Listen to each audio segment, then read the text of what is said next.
Introduction of our panelists, and then kind of launch right into our topic. We have right next to me Lee Bushkell. He's the VP of PGA Tour Digital. Next to him is Mike Treon. Mike heads up VP Platform Strategy for AOL Platforms. And then Vera on the very end, feels so far away, who heads up Search and Platform Partnerships at Google.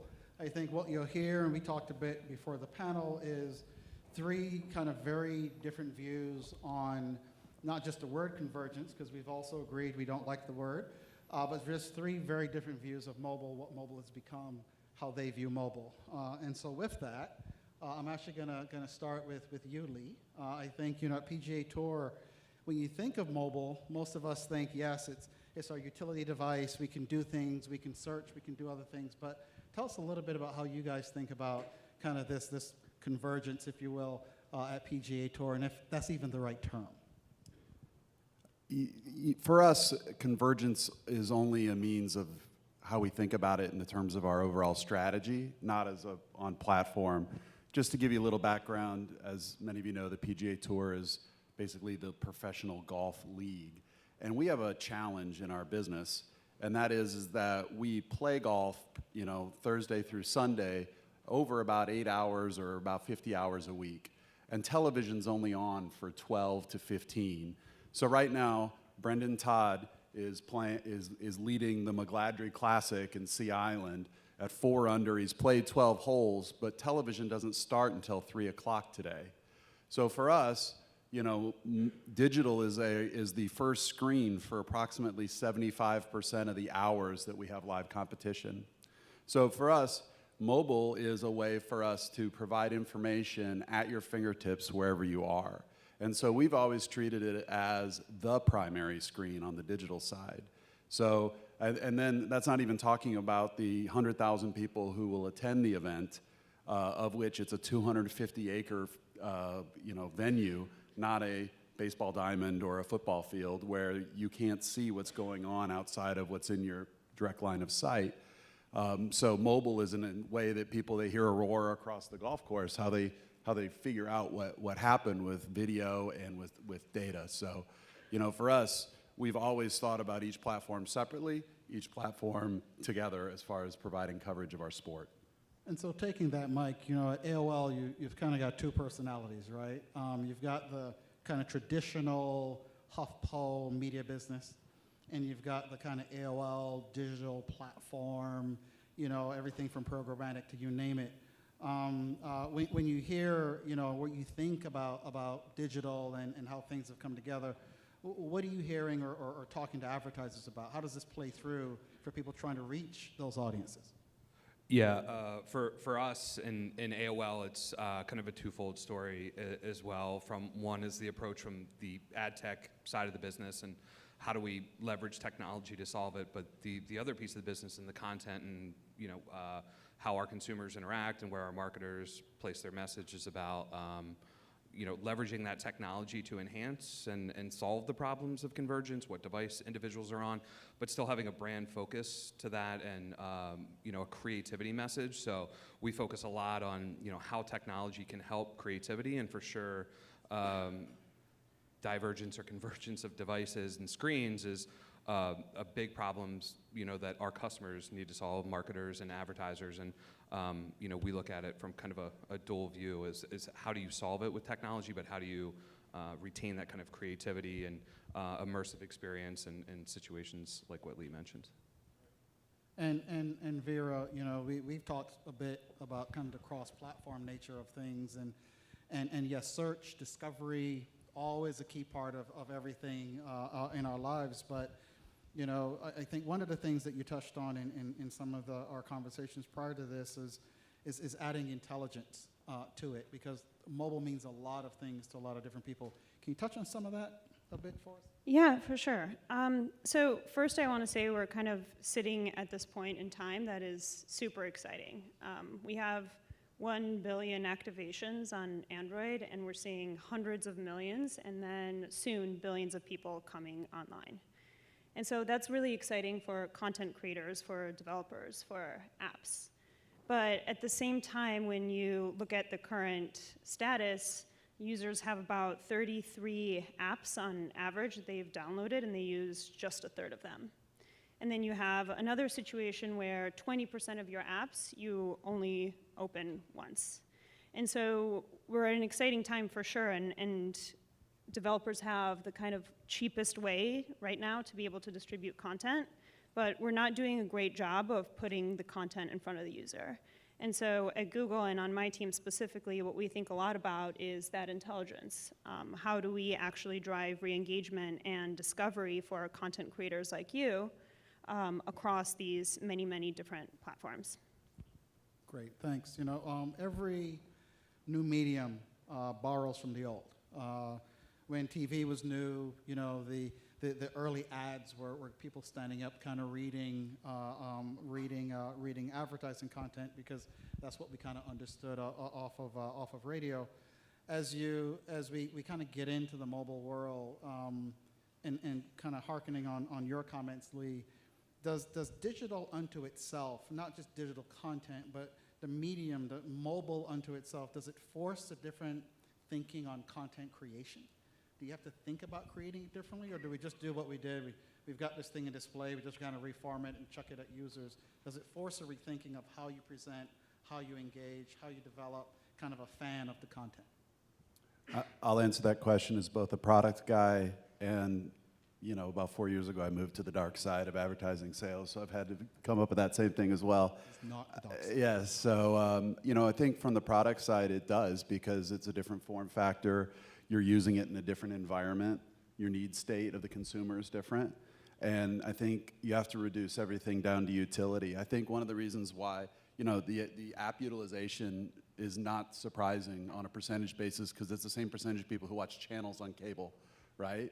So, you know, those things are, people will use what is most useful to them.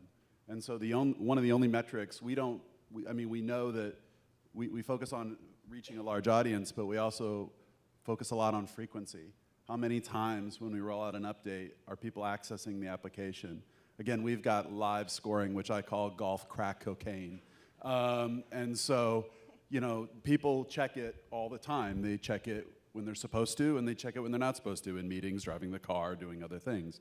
And so, you know, we've focused relentlessly on destroying the productivity of the American workplace when people are trying to do that. So, you know, on the advertising side, it's been much tougher. I mean, honestly, because the form factor, which makes it a great user experience for delivering data and video, makes it a really poor advertising platform. You know, either you have to completely interrupt the experience, or you have to make it teeny weeny, or you have to run, you know, video ads, and the average golf swing is like 3 seconds. So delivering a 15-second or 30-second pre-roll ahead of that is just death.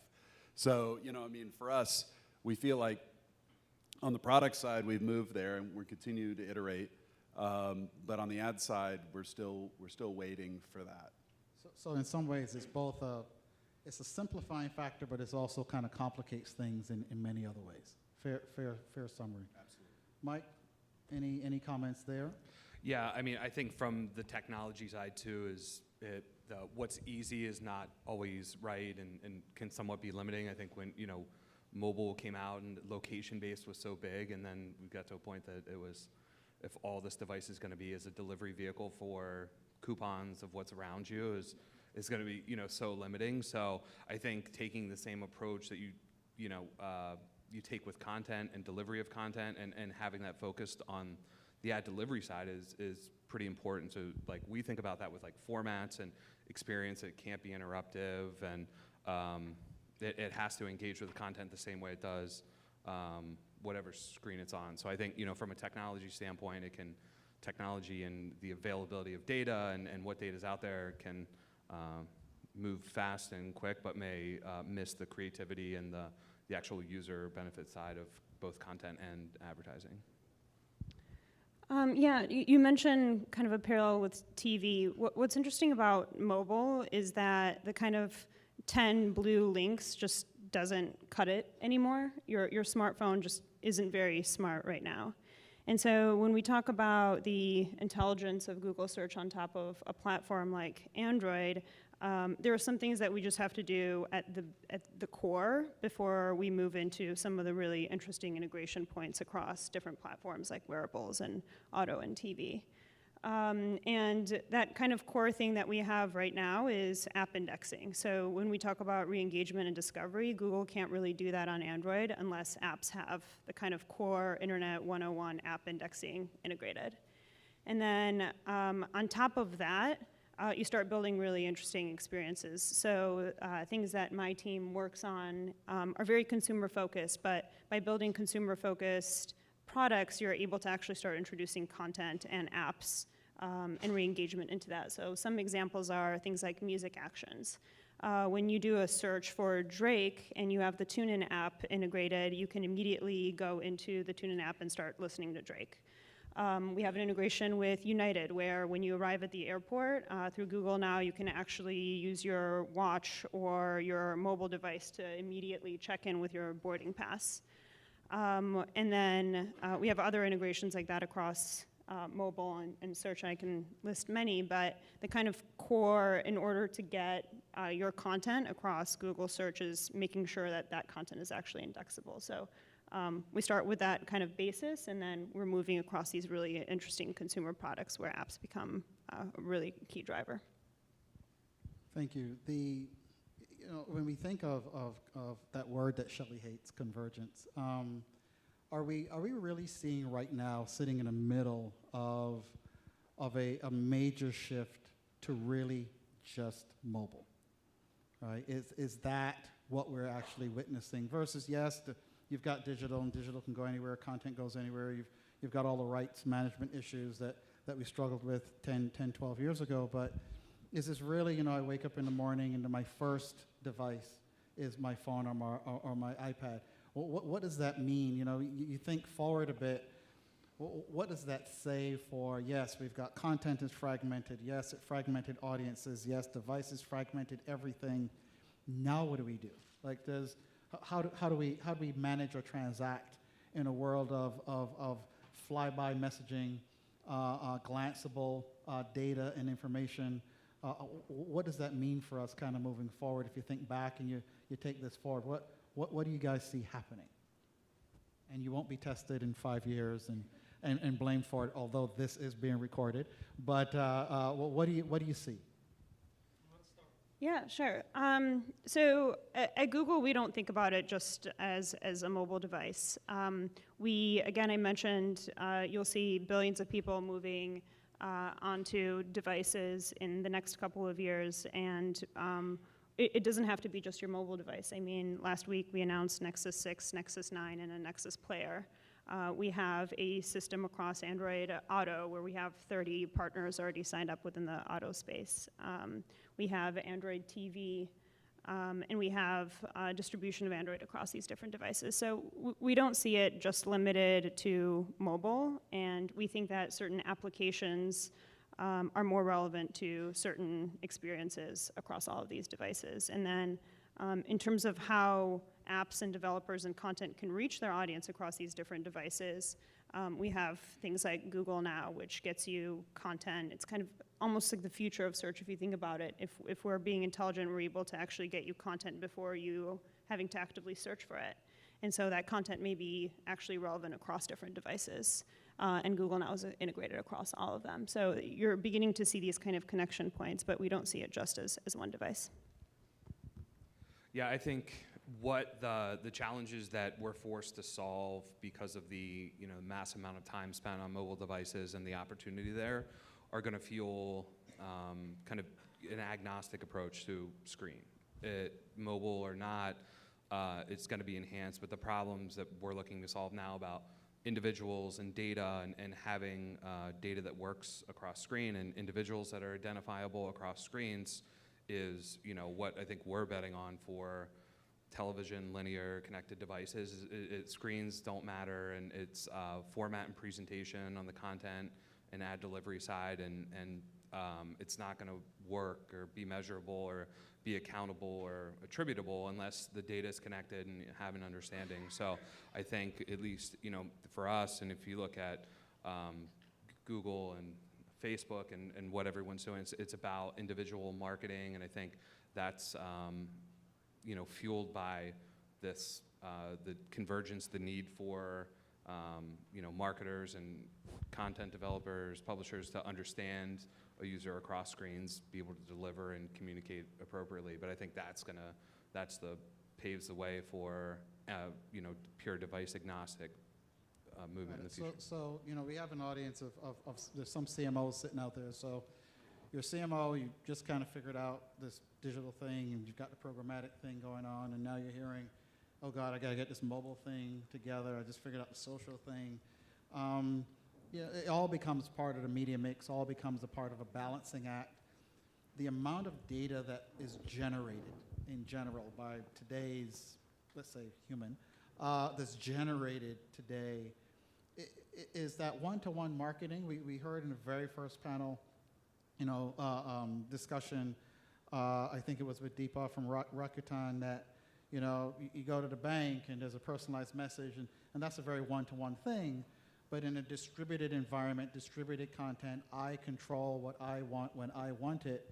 Is it even possible for that marketer to actually get to me and say something that's truly meaningful? Do you think that world is possible? Stepping outside of yourself there for a minute. Yeah, I'm not a technologist, and I only have to think about golf all day, so that's a good thing if you like golf. I think that the mobile world it's an interesting time for us and the user experience to build on what they were saying. We saw mobile used to be like 20% of our aggregate traffic, and we made fun of the word convergence a lot. There is no convergence; it's revolution.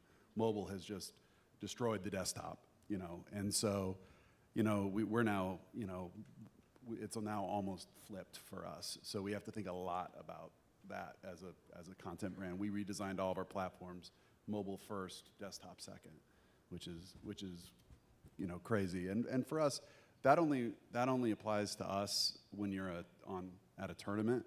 But the ability to personalize, the great thing about the PGA Tour is that we have a brand that people love, and that they will raise their hand and willingly identify themselves. And we have a tremendous brand trust just due to the integrity of the game and of our brand and of our players.